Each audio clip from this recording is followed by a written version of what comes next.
हवा में ठंडक इतनी तेज है कि सांस लेना भी एक चुनौती बन जाता है। और इस बर्फीली खामोशी के बीच अचानक जमीन पर कुछ दिखता है।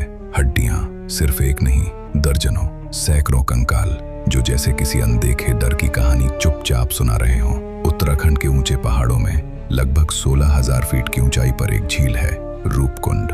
बाहर से देखने पर यह एक साधारण ग्लेशियर झील लगती है, लेकिन जैसे ही बर्फ पिघलती है, इसका असली चेहरा सामने आता है। झील के किनारे और अंदर पड़े हैं इंसानी कंकाल, कुछ पूरी तरह सुरक्षित, कुछ बिखरे हुए और कुछ ऐसे जिनकी खोपड़ियों पर गहरे घाव हैं। ये कोई आम हादसा नहीं था, ये एक रहस्य है जो आज तक पूरी तरह सुलझ नहीं पाया। सबसे पहले 1942 में एक वन अधिकारी ने इन कंकालों को देखा। उस वक्त दुनिया द्वितीय विश्व युद्ध में उलझी हुई थी और भारत में ब्रिटिश शासन था।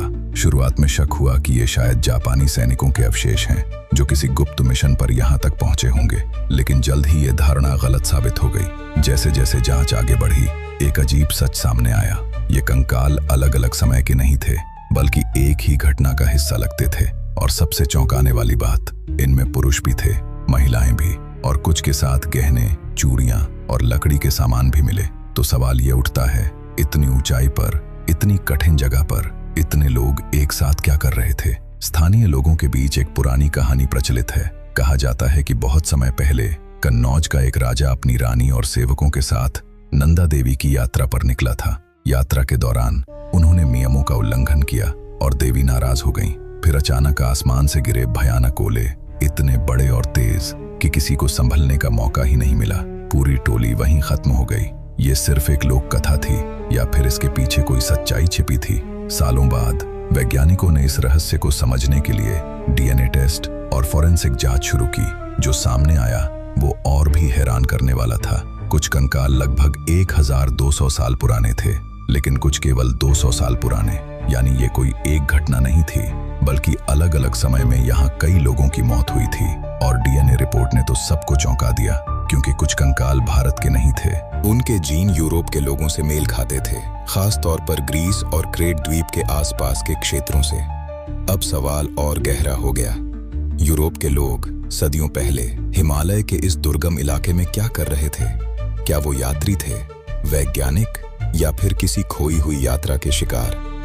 फॉरेंसिक जांच में एक और चौंकाने वाली बात सामने आई। अधिकतर खोपड़ियों पर एक जैसे घाव थे, गोल और गहरे, जैसे ऊपर से किसी भारी चीज ने वार किया हो, लेकिन शरीर के बाकी हिस्सों पर कोई खास चोट नहीं थी। इससे वैज्ञानिकों ने एक थ्योरी दी कि शायद ये लोग किसी भयानक ओलावृष्टि का शिकार हुए। ऐसे ओले जो क्रिकेट बॉल के आकार के हों, जो सीधे सिर पर गिरें और जान ले लें।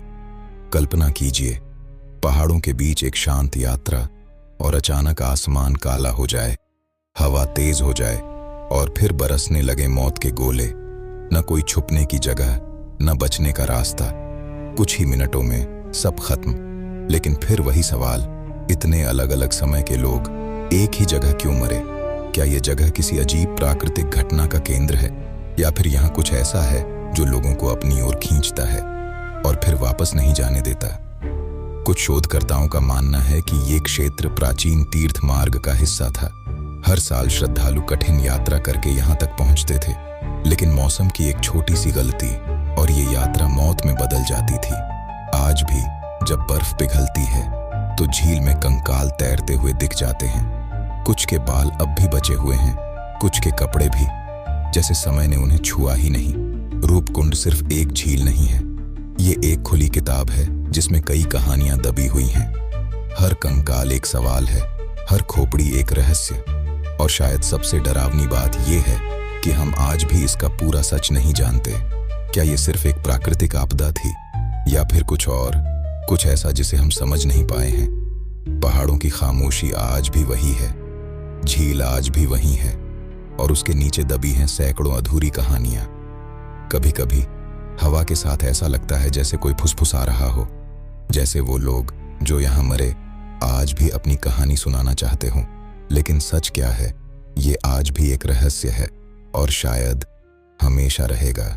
दोस्तों, अगर ये वीडियो आपको पसंद आई हो तो इसे लाइक करें और अपने दोस्तों के साथ ज़रूर शेयर करें। ऐसी ही दिल दहला देने वाली सच्ची कहानियों के लिए हमारे चैनल को अभी सब्सक्राइब करें।